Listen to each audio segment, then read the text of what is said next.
Jonas, o profeta fujão. Então vamos falar de Jonas. Ontem eu falei um pouquinho sobre o livro de Jonas. Vou tirar isso aqui. Aqui dentro não tem barulho. Aqui dentro não tem o barulho externo. Então aqui dá para você ouvir bem. Muito bem. Jonas, no capítulo 1, nós lemos no verso 8, diz assim o texto: Então lhe disseram, então disseram para Jonas, que estava lá no navio.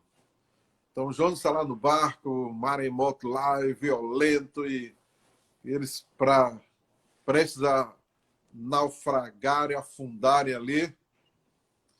E então, aí, estou lendo aqui o comentário. Eu e Mateus assistimos todos os dias a live juntos. Muito bem, pastora Beth Moura. E Mateus disse que o senhor está bonito de chapéu. Obrigado, esse Mateus. Então, Jonas 1,8, aí ele vai dizer, eles estavam no barco e eles vão se dirigem a Jonas, que estava lá dormindo. Então lhe disseram, declara-nos agora, por causa de quem nos sobreveio este mal? Eu li com a entonação de interrogação, mas, na verdade, o texto aqui está com um ponto. Declara-nos agora, por causa de quem nos sobreveio este mal, que ocupação é a tua? Depois ele vai perguntar, que ocupação é a tua? De onde vens? Qual a tua terra? E de que povo és tu? Ele lhes respondeu, sou hebreu e temo ao Senhor, o Deus do céu, que fez o mar e a terra. Então os homens ficaram possuídos de grande temor e lhe disseram, que é isto que fizeste? Pois sabiam os homens que ele fugia da presença do Senhor, porque lhe havia declarado. Muito bem, depois você vai ler o livro todo de Jonas, são 4 capítulos apenas, e você vai se inteirar mais da história de Jonas. Então, seja bem-vinda aí, Romiralda. Então, você vai se inteirar de toda a história de Jonas, a mensagem do livro de Jonas.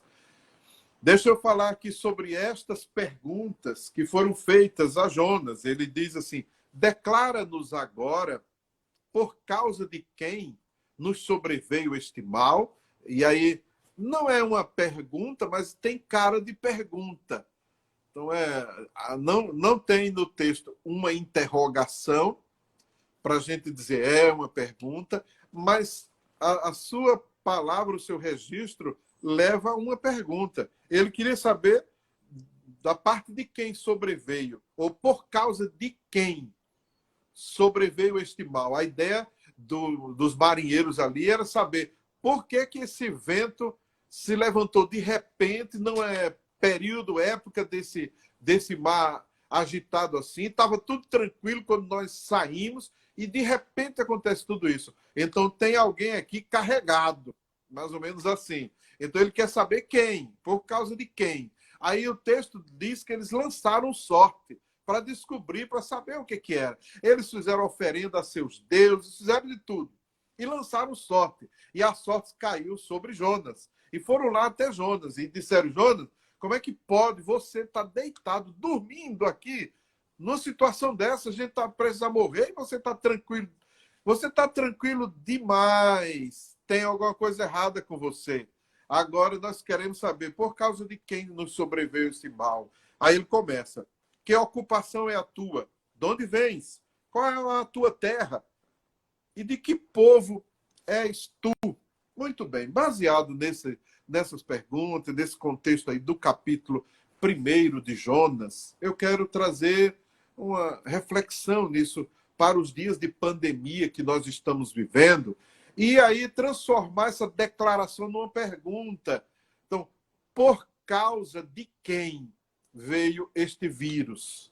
Por causa de quem o coronavírus? O que aconteceu? O que a gente fez para receber esse presente, essa praga aí do vírus? Então, por causa de quem? Qual é a sua origem? Aí eu falei um pouquinho já ontem, dizendo que é perda de tempo a gente ficar fazendo essas perguntas que não vai resolver, não vai nos ajudar. Não adianta a gente perguntar porque está aí o vírus e a gente tem que enfrentá-lo. E estamos enfrentando já. Mas nós sabemos que isso tem a sua origem.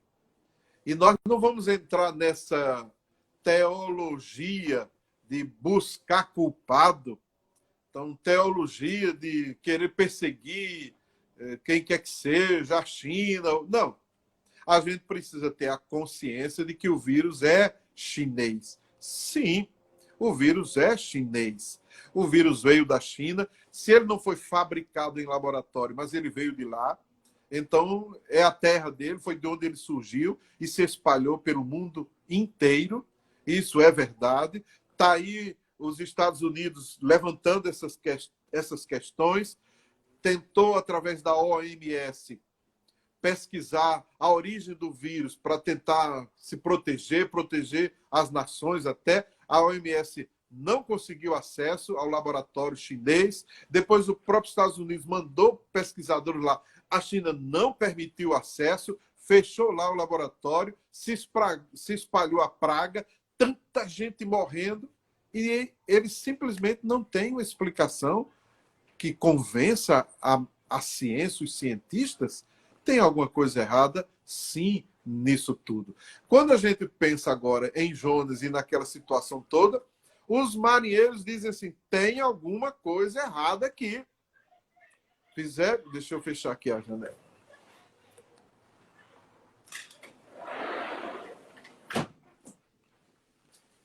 Muito bem. Então, tem alguma coisa errada, os marinheiros disseram. Nós vamos descobrir o que é. Com relação ao vírus, tem alguma coisa errada, sim. O povo tem se distanciado de Deus. E nós precisamos usar da nossa inteligência, da nossa sabedoria, para ver por trás de tudo isso. Observar o que está acontecendo com o mundo, com a sociedade que a gente vive, e observar este vírus, essa praga que se abateu sobre as nações da Terra. Então a gente precisa ficar... Olha aí, eu vou lendo os comentários que contribuem para a nossa reflexão. Olha aí, e agora parece ter uma segunda onda das cidades do Nordeste, da China, e eles não permitem que ninguém entre para estudar. Olha aí, mais uma segunda onda batendo por lá, infelizmente, né? E eles não permitem que se pesquise sobre o vírus, porque uma vez descobrindo a origem do vírus, como ele foi feito, se foi feito, então teria mais facilidade de se criar o remédio para combatê-lo mais rapidamente, infelizmente, né? Então, como eu estou dizendo, a gente precisa fazer uma leitura em cima dessa situação toda. Eu li uma matéria, um apóstolo, um amigo, compartilhou comigo uma matéria que uma igreja aqui dos Estados Unidos, uma grande igreja, eles conseguiram, através do culto online deles e das lives, eles cadastraram mais de 350 mil pessoas voltando para Jesus. 350 mil decisões por Jesus Cristo. Então, essa pandemia, esta praga, trouxe um despertamento espiritual. Então, eis aí o outro lado da praga.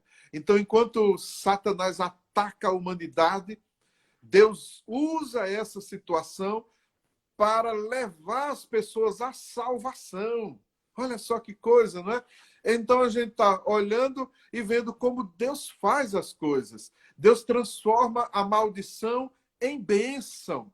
Então a gente olha e vê tudo ruim, mas Deus já vê por outro lado. E aí eu vou entrar já nas perguntas que, quando os marinheiros perguntam a Jonas, que ocupação é a tua?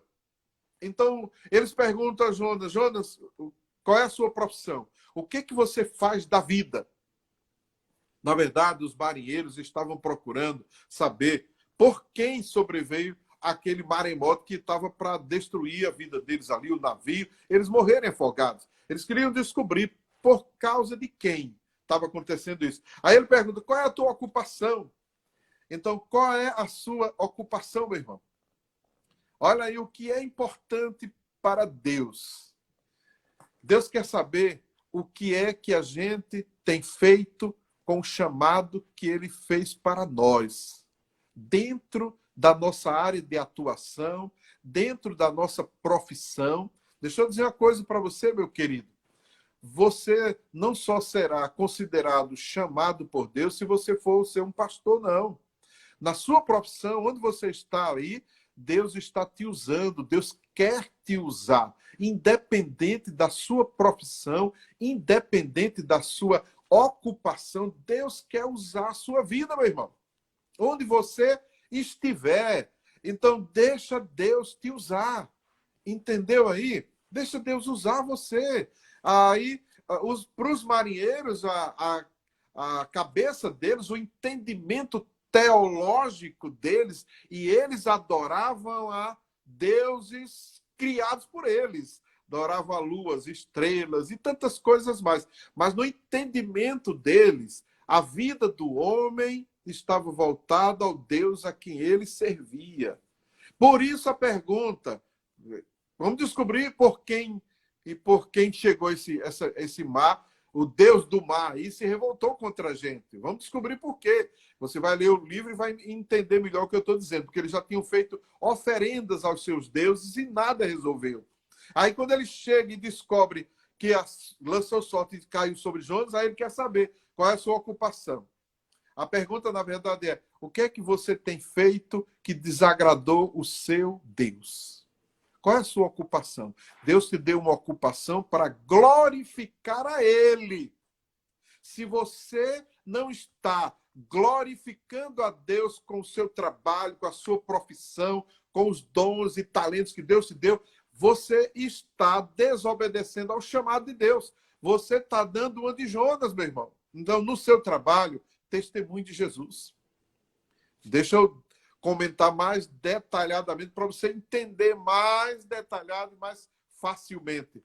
Se você trabalha, não importa onde, no comércio, na loja, você tem que glorificar a Deus.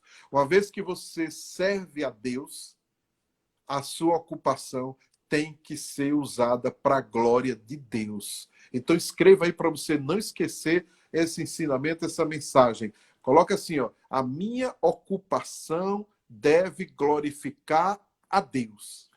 Então, para os marinheiros, tinha alguma coisa errada com aquele passageiro ali, porque ele tinha feito alguma coisa que desagradou o seu Deus. Porque o Deus deles, os marinheiros, né, já tinham recebido as oferendas e eles não tinham nada a ver com isso. É como se o Deus dele tivesse dito para os marinheiros: a gente não tem nada a ver com isso aí, não. Isso aí é outro Deus aí, e a gente não sabe, não. E aí ele vai descobrir, através da pergunta, qual é a ocupação. Então, o que é que Jonas fazia? Qual era a profissão de Jonas? Qual era o chamado de Deus na vida de Jonas? Então, essa era a pergunta que tinha tudo a ver com o Deus a quem ele servia. Preste bem atenção. A concepção teológica daquele povo, que a gente acha que é muito limitada, porque eles adoravam, eram pagãos, adoravam os astros, as estrelas, sei lá o que, mas eles adoravam. Mas o entendimento deles é mais amplo do que o entendimento de muitos cristãos hoje, que acham que consegue separar a sua profissão do seu chamado de Deus na sua vida. E muitos chegam a dizer assim: olha, lá na igreja eu sou diácono, líder de célula, mas lá na minha profissão, não, eu sou eu sou vendedor, sou um advogado. Eu não misturo uma coisa com a outra. Grande engano. Deus quer que você misture mesmo. Você precisa definir a sua ocupação, tem que glorificar a Deus, meu irmão. Olha a segunda pergunta: de onde vens? A pergunta para Jonas: de onde você vem, Jonas? De onde é que você saiu, Jonas? De onde é que você vem? Qual é a sua origem? Então, isso remete Jonas a pensar na sua origem. A origem de Jonas. Jonas precisou de um pagão confrontar ele como profeta de Deus e dizer na cara dele de onde é que você vem, que você desobedeceu ao seu Deus, que você não tem glorificado o seu Deus. Olha de onde Deus te tirou, rapaz. E a outra pergunta é: qual a tua terra? De que povo és tu? Eu vou tentar falar e, em poucos minutos, tentar responder todas essas questões. Ó, de onde vens? Qual a tua terra? De que povo és tu?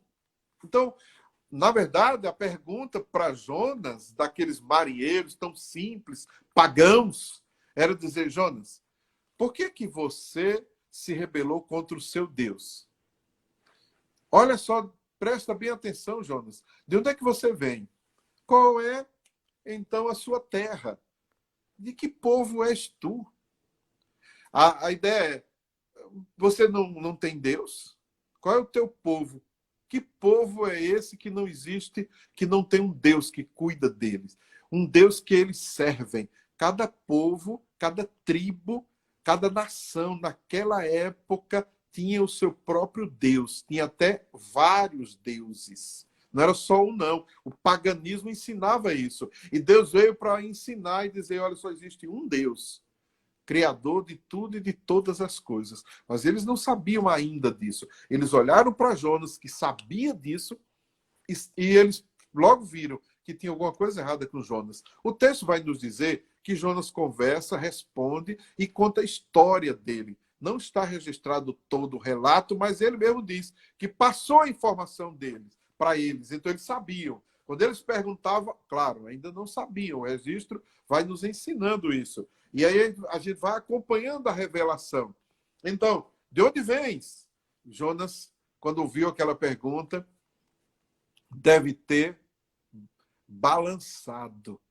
De onde você vem, Jonas? Qual é a tua terra? E qual é o teu povo? É como se os marinheiros dissessem para Jonas: Jonas, você está negando o seu Deus? Olha o que Deus fez por você. De onde foi que Deus te tirou, Jonas? Olha só a tua nação, que povo era? Os marinheiros não sabiam disso, mas quando eles perguntaram, essas perguntas fizeram com que Jonas parasse para pensar. E ele começou a pensar: de onde é que eu venho? Olha de onde Deus me tirou. Depois Jonas veio com a outra pergunta, pensou: qual é a tua terra? Que terra eles tinham? Foi Deus que colocou eles na terra. E a outra pergunta foi: qual é o teu povo? O povo de Jonas eram os judeus, eram os hebreus. De onde você vem, Jonas? Olha de onde Deus tirou os hebreus. Era como se o marinheiro fosse um mensageiro, os marinheiros ali fossem mensageiros de Deus para confrontar Jonas. E perguntou a Jonas: de onde você vem? Qual é a tua terra? E depois: de que povo és tu? Hoje Deus está falando com a gente através desse texto e Ele está perguntando para você: de onde Deus te tirou? Qual é o teu povo, a tua origem, a tua família? E a outra pergunta que ele faz é: qual é a tua terra? De onde é que você saiu? De onde foi que Deus te tirou? Essas perguntas nos levam a uma reflexão e a gente vai parar para pensar sobre aquilo que Deus fez em nossas vidas. Deu para entender aí? Então, deixa eu perguntar para você: de onde você veio? Escreve aí, de onde é que você veio? Sabe de onde é que eu vim? Santana do Ipanema, Alagoas. Tem no mapa. E olha só, eu nasci lá, em Alagoas. Isso há mais de 50 anos. 40 e tantos, né? Olha de onde é que eu venho. Aí é bom a gente parar para pensar de onde é que Deus nos tirou. Quando a gente para pensar nisso, de onde é que eu vim, de onde Deus me tirou, nós temos que encher o nosso coração de gratidão a Deus pelo que Ele fez por nós. Olha a tua família. Qual é o teu povo? Qual é a tua família? Qual é a tua terra? E Jonas deve ter ficado sob uma pressão tremenda com aquelas perguntas. E eles pensaram aí: olha, Alexandre, de onde é que você veio, Alexandre? Foi de Santana do Ipanema? Então, prima aí. Então, olha, essas perguntas nos levam a refletir sobre o que Deus fez por nós. No meio dessa pandemia, a gente tem que glorificar a Deus com tudo que somos, com tudo que temos, não só durante a pandemia, mas também depois. Porque a nossa vida está nas mãos de Deus. Escreva aí, ó, a minha vida está nas mãos de Deus. Então, nós somos do Senhor, nós pertencemos a Ele, ao Senhor. Quando eles perguntaram para Jonas, Jonas, qual é a tua ocupação? O que você faz da vida? De onde é que você vem? Qual é a tua terra? De que povo és tu? Aí Jonas vai responder.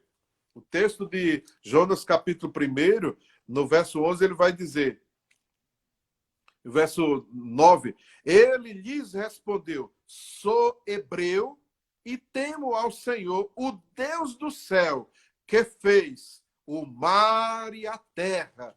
Quando Jonas diz isso, os marinheiros olham para Jonas e dizem assim, tu é doido, rapaz. Como é que se fala uma loucura dessa? Deus falou com você, te entregou um ministério para você cumprir, você está fugindo. Você é doido.